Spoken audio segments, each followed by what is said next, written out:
वो रहा भीगता हुआ आ रहा। हम तुझे यहाँ ढूंढ रहे, कहाँ गया था तू? हाँ कहाँ था? ये लेके भीग के आ गया। करने क्या गया था? ये उस साइड शायद कुछ लगाने गया था। अब आई तेज बारिश।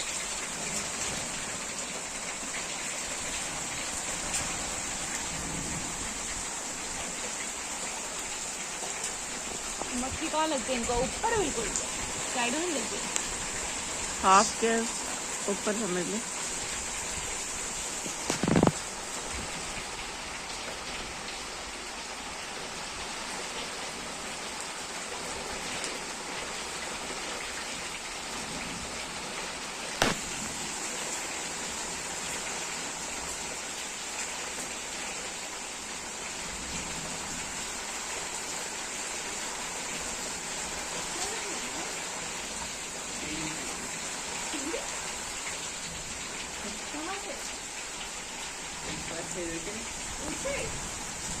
सीढ़ी बनाने गया था।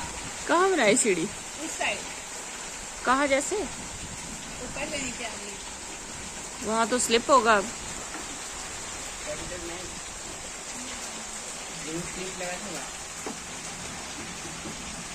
पानी आ रहा है बरांडे में भी।